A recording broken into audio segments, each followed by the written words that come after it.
Chapter 8. Valkyrie. The Closest Call. July 20, 1944. The Wolf's Lair, Rassenburg, East Prussia. Hitler's forward headquarters, buried in a forest, a compound of concrete bunkers and wooden conference huts, surrounded by 3 security perimeters, guarded by SS troops who checked credentials at every gate. Colonel Klaus Philipp Maria Schenk Graf von Stauffenberg walked through those gates carrying a briefcase.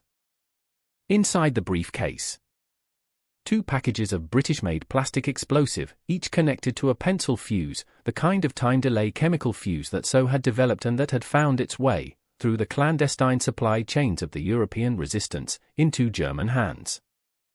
Stauffenberg was the most unlikely assassin in German history.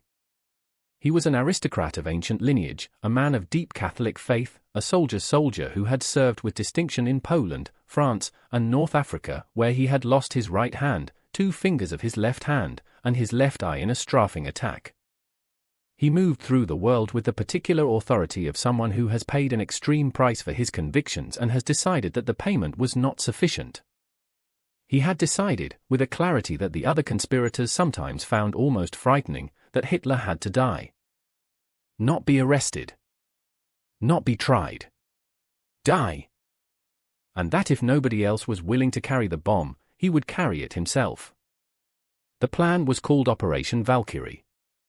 Ostensibly, Valkyrie was an existing Wehrmacht emergency plan for using the reserve army to restore order in the event of an internal uprising, a slave labor revolt, for instance, or a breakdown of civil authority. The conspirators had modified it secretly, in ways that would allow them to use the reserve army to seize control of the government, the SS, and the communications infrastructure in the hours after Hitler's death. It was a plan of considerable tactical sophistication. In Berlin, reserve army units would surround SS headquarters, the Reich Security Main Office, the government district. Simultaneously, similar operations in Paris, Vienna, and other major cities would neutralize the SS and SD before they could organize resistance.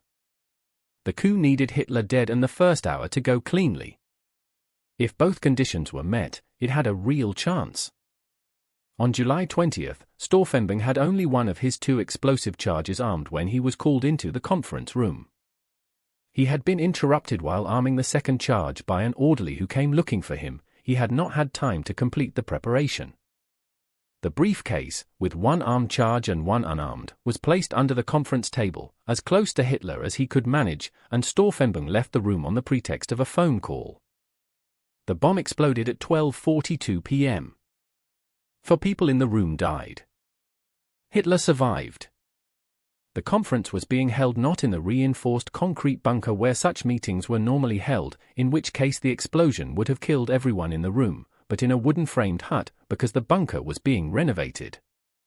The blast vented outward through the thin walls rather than being contained. Someone, accounts vary on who, had also moved the briefcase slightly, so it was further from Hitler than Stauffenberg had placed it, resting against one of the heavy oak table supports that absorbed some of the blast. Luck. Wood instead of concrete. A moved briefcase. A single arm charge instead of 2. But behind the luck, there is the intelligence dimension. The pencil fuses Stauffenberg used were British sew material. The supply chain that had delivered them to the resistance had been, at various points, under Gestapo surveillance. The Gestapo had not identified the specific consignment, or the specific use to which it would be put. If they had, Stauffenberg would never have reached the Wolf's Lair. But the broader supply network was known to be under pressure, which had led the conspirators to modify their logistics in ways that affected what material they had available on the day. There is also the question of timing. The conspirators had been ready to act multiple times before July 20. There had been opportunities in November 1943, in December 1943, in February 1944, in March 1944, occasions when Stauffenberg or other conspirators had access to Hitler and were prepared to act. Each time, something intervened. Hitler changed his schedule, a key conspirator was not present, the intelligence picture suggested the moment was wrong. What the conspirators did not know, could not know, was that the Allies were coming in June. Had they known, they might have timed their action differently, before D-Day, when the collapse of the Western Front was not yet inevitable and when the military case for a negotiated peace was stronger. Or immediately after D-Day, when the shock of the Allied landings might have provided the catalyzing crisis that Beck had been waiting for in 1938. Instead, they acted in July, or 6 weeks after D-Day, when the Allied breakout from Normandy was imminent but not yet complete, when the military situation was deteriorating but had not yet reached the point of undeniable catastrophe that might have brought more officers to their side. The timing was wrong. Not because the conspirators were stupid, they were not. But because they were operating without the intelligence that would have told them where the tipping point was. After the bomb failed, the aftermath was swift and terrible. Hitler, shaken but alive, appeared on radio that evening to confirm his survival. The Valkyrie machinery, which had been set in motion in Berlin, stuttered and then reversed as commanders who had joined the coup lost their nerve upon hearing Hitler's voice. Stauffenberg and 3 of his closest collaborators were shot in the courtyard of the Bendlerblock that night. The Gestapo investigations that followed lasted for months.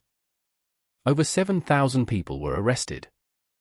Nearly 200 were executed, including, eventually, almost everyone who had known about the plot, and many who had not. Field Marshal Rommel, implicated by a conspirator under torture, was given the choice of a public trial or a private suicide. He took the poison. Admiral Canaris, his diary and his documents seized from a safe at Zossen, was arrested, tortured through the winter of 1944 into 1945, and hanged in April. The resistance was destroyed. Not damaged. Destroyed. Chapter 9. The So Problem. Helping the resistance while protecting the deception. The Special Operations Executive, SO, was Winston Churchill's instrument of irregular warfare. Created in 1940, its mandate was to set Europe ablaze, as Churchill put it.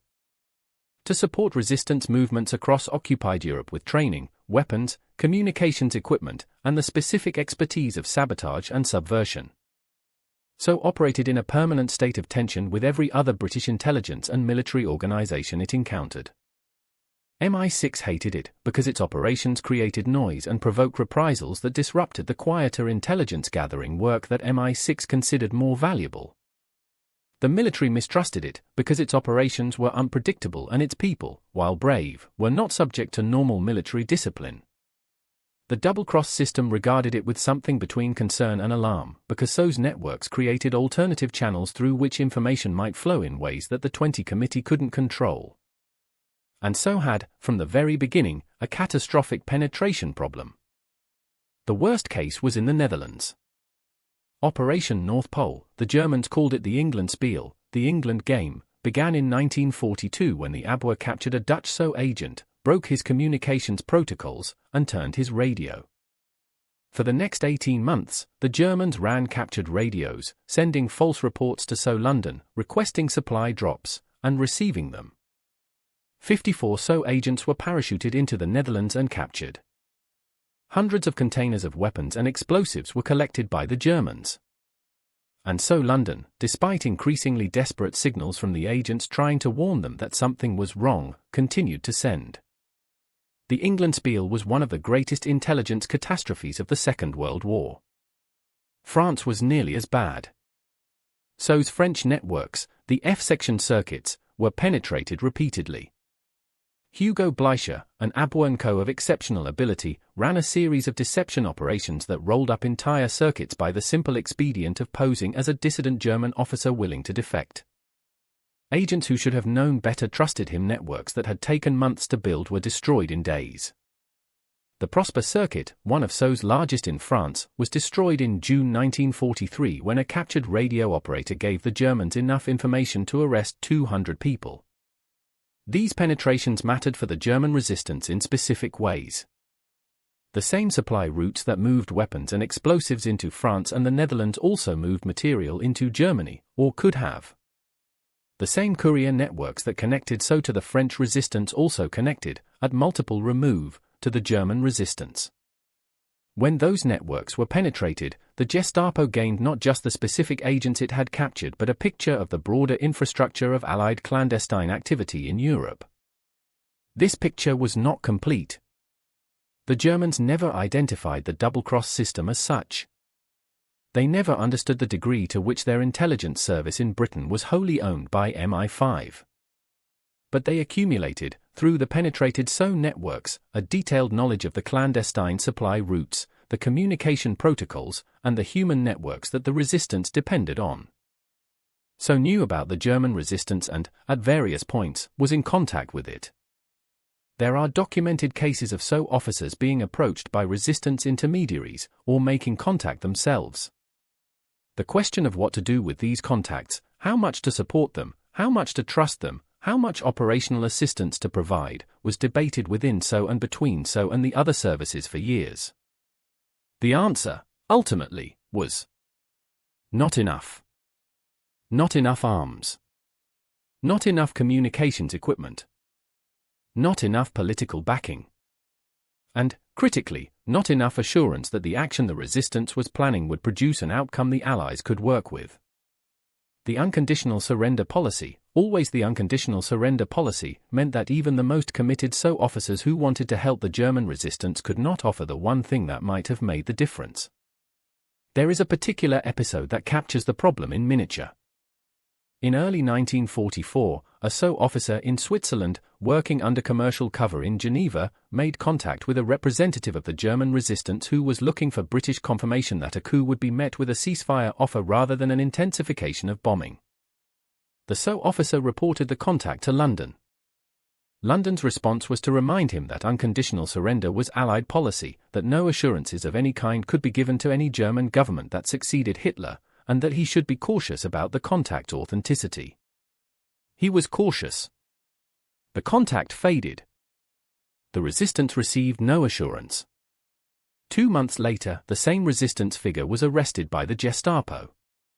Whether through a separate penetration, through surveillance of the Geneva meeting, or through the denunciation of someone who knew about the contact, is not clear from the surviving documents. What is clear is that he died without having received the answer he was looking for. Chapter 10. The Americans. OSS and the question of targeted killing. The Americans came late to the intelligence war in Europe. The Office of Strategic Services, the OSS, forerunner of the CIA, was not created until 1942, and for much of its early existence it operated on the margins of a British intelligence structure that regarded the Americans with a mixture of welcoming alliance and barely concealed condescension.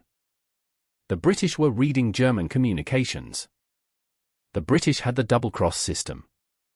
The British had established networks across Europe and decades of institutional experience.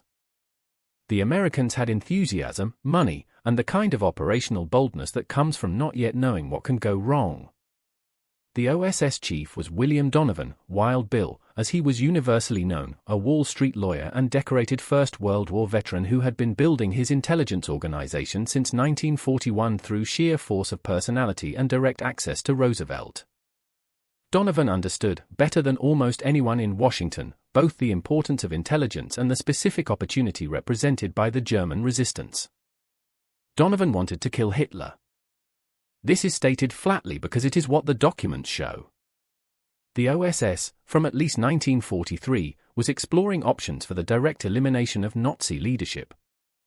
These were not idle musings, they were operational assessments, capability analyses, discussions of methods and assets and timing. The assassination of Hitler was treated, within OSS, as a legitimate and potentially war-shortening objective. The British were more ambivalent. Churchill's personal position on Hitler's assassination has been the subject of debate for 70 years. There is evidence that he considered it, there is equal evidence that he was troubled by it. The argument that assassinating Hitler was strategically counterproductive, that without Hitler's military incompetence, a more rational German leadership might fight more effectively, was made seriously and repeatedly within British intelligence. This argument deserves examination, because it is both plausible and, on close analysis, largely wrong. The argument was that Hitler, by 1943, had become Germany's greatest military liability. His refusal to permit retreats, his insistence on holding indefensible positions, his dismissal of professional military advice, and his habit of fighting the last war's battles in the current one had cost Germany hundreds of thousands of casualties that a more rational commander would have avoided. Kill Hitler, the argument went, and you might get a general as military leader of Germany, Guderian, perhaps, or Manstein, whose professional competence would be far more dangerous than the Frere's inspired incompetence. There is something to this argument. Manstein, given operational freedom, would have been a more formidable opponent. The German army without Hitler's interference might have traded space for time on the Eastern Front more effectively, might have concentrated its armor at Normandy with more strategic coherence.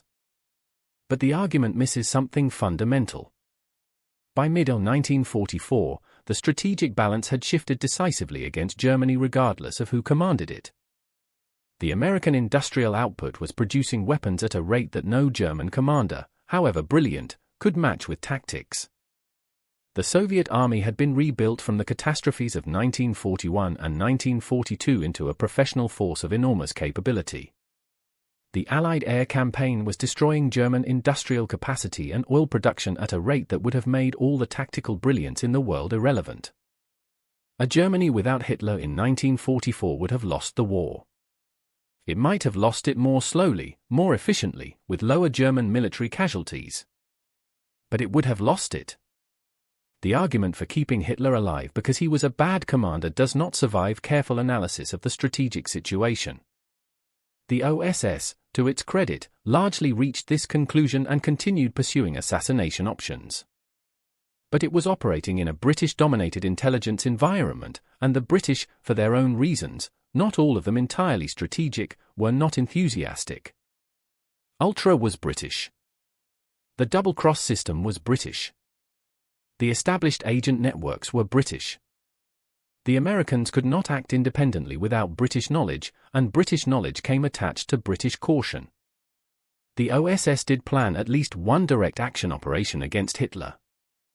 Operation Iron Cross, in 1944, was an attempt to place an OSS agent close enough to Hitler to assassinate him, possibly using a specially designed bomb built into an overcoat, possibly using poison administered through an intermediary. The operation never reached execution. The intelligence picture was too uncertain, the access to Hitler too difficult to engineer, and the British too reserved in their support to make it viable. There were also discussions, at the highest levels of the OSS, about working more directly with the German resistance. Donovan understood what the resistance was attempting and what it needed. He pushed, repeatedly, for a more active American engagement with the resistance figures who were making contact through neutral countries. He was told, repeatedly, that unconditional surrender was Allied policy and that any communication with German resistance figures that implied a different outcome was a violation of that policy and a potential source of friction with the Soviets, who were deeply suspicious of any Western contact with Germans that they were not party to. The Soviet suspicion was, in this context, almost poignant. They feared a separate peace. They feared that the Western Allies would make a deal with a Germany minus Hitler and turn the whole European war against them. This fear shaped the unconditional surrender policy, and the unconditional surrender policy shaped the Allied response to the German resistance, and the Allied response to the German resistance shaped the fate of the men who came closest to ending the war early. Everything connected to everything else. Every good reason had a terrible consequence. Chapter 11. The alternatives not taken. History is not an argument for inevitability. The choices that were made in this story were real choices, made by real people who could have chosen differently. Understanding the alternatives that were not taken is not an exercise in nostalgia for a past that might have been. It is a way of understanding the actual stakes of the decisions that were made. The first alternative not taken was support for the 1938 coup. Had the British and French maintained firmness at Munich, had Chamberlain refused to fly to Germany, had the Czech crisis been allowed to develop into the confrontation that Beck and Oster were counting on, the coup might have happened. It had sufficient support within the German military to be credible. The legal framework had been prepared. The troops were identified. Would it have succeeded? Almost certainly not without a crisis to justify it. The German army in 1938 was not ready to move against Hitler without a clear demonstration that he was leading Germany to catastrophe. Munich removed the demonstration. But if Munich had not happened, if Hitler had gone to war over the Sudetenland and the Wehrmacht had faced the prospect of fighting France and Britain simultaneously, the coup might have found enough support to proceed. This is speculation. But it is not empty speculation. The conspirators themselves believed it was possible. Beck, who had resigned as chief of the general staff rather than execute Hitler's orders, spent the rest of his life believing that Munich had stolen the one moment when the coup could have worked. The second alternative not taken was a limited recognition of the German resistance in 1943. The unconditional surrender policy did not require the Allies to ignore the German resistance. It required them not to negotiate a separate peace. These are different things. It would have been possible, legally, diplomatically, strategically possible, for the Allies to acknowledge, through back-channel communications, that a post-Hitler government would be treated differently from the Nazi government. Not offered peace terms. Not offered territorial guarantees. But acknowledged as a different entity, one that the Allies would engage with rather than simply demand surrender from. This acknowledgement might not have changed the military outcome. Germany would still have lost the war. But it would have changed the political calculus for the wavering officers who never joined the conspiracy because they saw no rational outcome. It would have given the conspirators an argument. Act now, and the war ends on terms that preserve something of Germany. Do nothing, and the Reich burns to the ground. This alternative was considered and rejected, primarily because of Soviet concerns and the political difficulty of modifying a policy that had been publicly announced and that carried significant symbolic weight. The calculation was not wrong, the Soviet alliance was genuinely fragile and genuinely important. But it was a calculation that had costs, and those costs were paid by people who had no vote in the decision. The third alternative not taken was active intelligence support for the resistance, not political support, not diplomatic recognition, but the practical help that might have made the bomb work. The bomb that Stauffenberg carried on July 20th was British plastic explosive with a British pencil fuse. What if the explosive had been better, more powerful, more reliably initiated? What if the fuses had been more sophisticated, an electronic timer rather than a chemical pencil fuse vulnerable to cold? What if the resistance had access to the kind of shaped charge that so had developed specifically for confined space use, designed to maximize overpressure in a room? These are not fantasy weapons. They existed, in British arsenals, by 1944. SO's technical teams had developed remarkable devices for the specific purpose of targeted assassination. The Wellbike. The Wellrod silent pistol. The clam charge. The pressure switch limpet mine. An entire armory of precision lethality, designed and manufactured and sitting in British warehouses. The resistance never received the best of these. What they received was what could be moved through compromised supply chains without attracting too much attention: standard charges, standard fuses, the workman-like toolkit of irregular warfare rather than the precision instruments of targeted killing. Active technical support for the resistance, a specifically designed device, delivered through a secure channel, with British technical expertise applied to the specific problem of killing Hitler in a conference room, might have changed the outcome of July 20th. It would have required a decision that nobody in Whitehall was willing to make. The decision to treat the assassination of Hitler as an Allied operational objective and to commit resources to achieving it. That decision was never made. The moral and strategic reasons for not making it were real. But so were the consequences of not making it. The fourth alternative not taken is the most painful, because it was the most actionable. Ultra-intelligence, in the weeks before July 20th, contained traffic that indicated heightened Gestapo interest in the resistance circles around Stauffenberg. Not specific identification of the plot. If the Gestapo had known specifically about Valkyrie, it would have acted earlier. But surveillance reports, intercepts of conversations, the kind of ambient intelligence that suggested the net was tightening. This intelligence was being read at Bletchley Park. It was being processed through the machinery of British signals intelligence. It was available. A warning to Stauffenberg, even an indirect one, delivered through a neutral country contact, worded carefully enough not to reveal how the British knew what they knew, might have told him to act sooner, to act differently, to take precautions that could have changed the outcome. It would not have revealed Ultra. Warnings had been passed to resistance contacts before, in other contexts, using cover stories. The warning was not given. Not because nobody knew.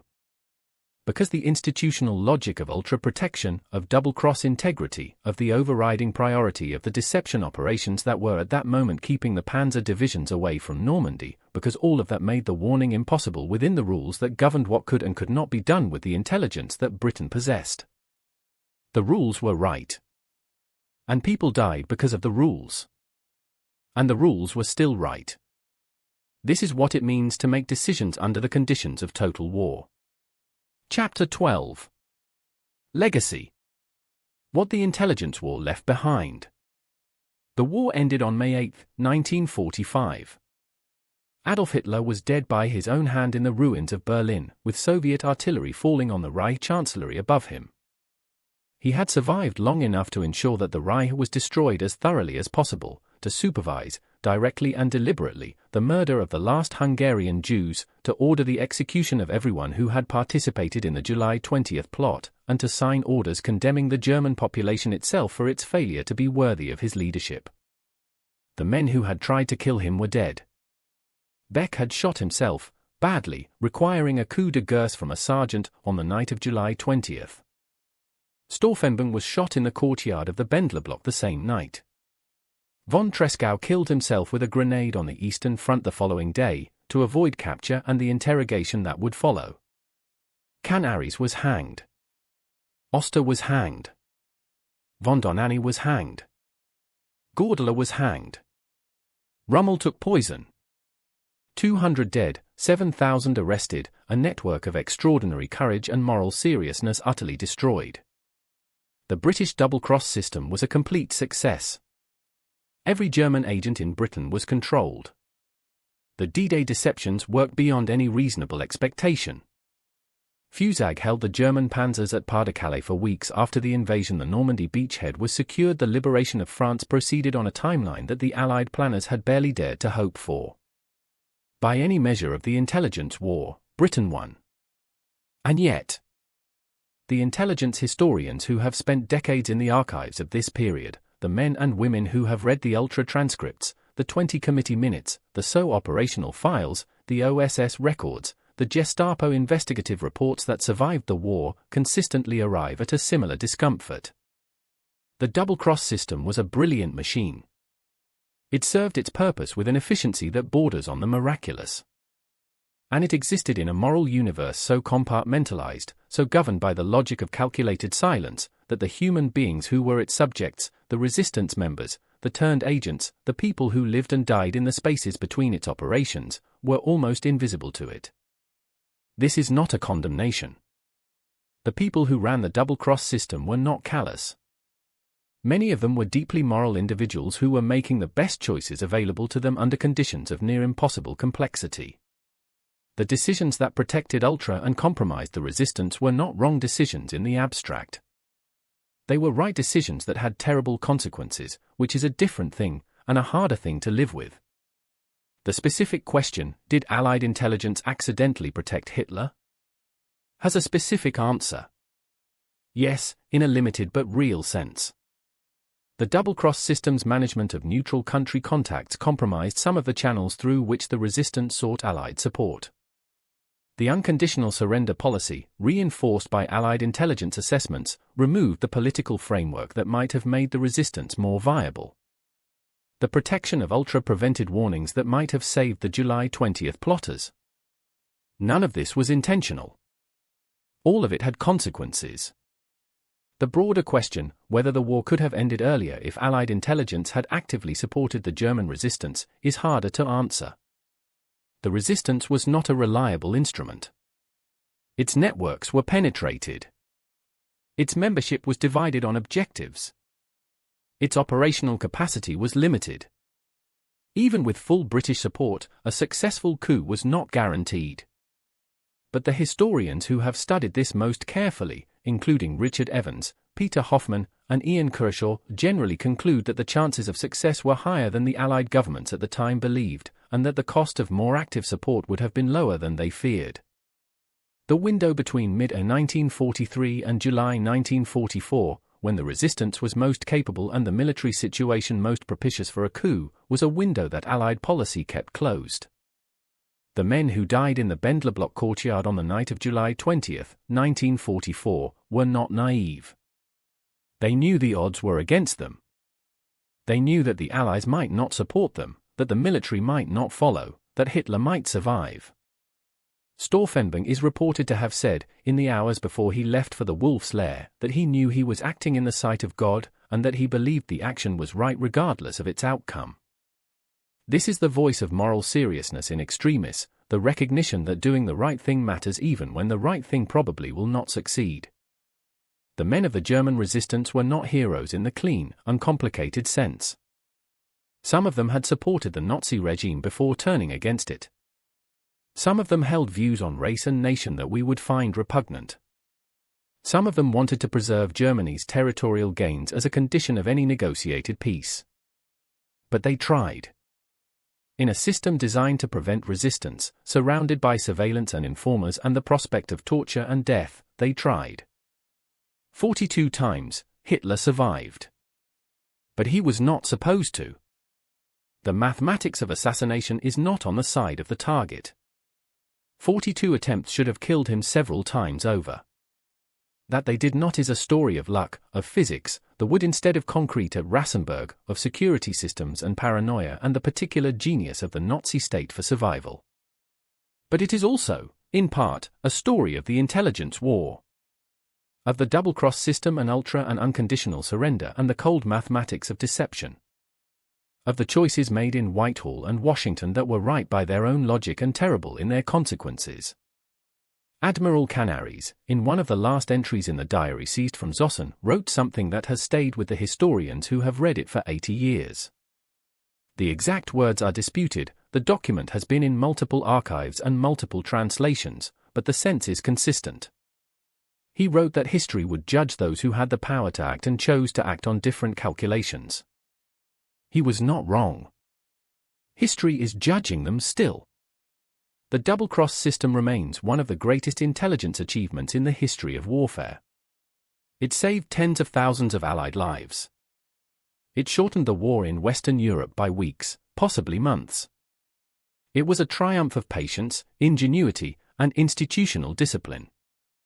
And somewhere in its shadow, 42 times, Adolf Hitler lived to see another day. This is the intelligence war. It does not have heroes and villains.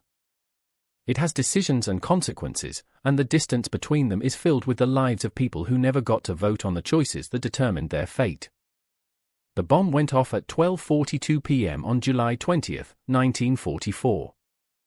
Hitler walked out of the smoke. He lived for 9 more months. And the world paid the price.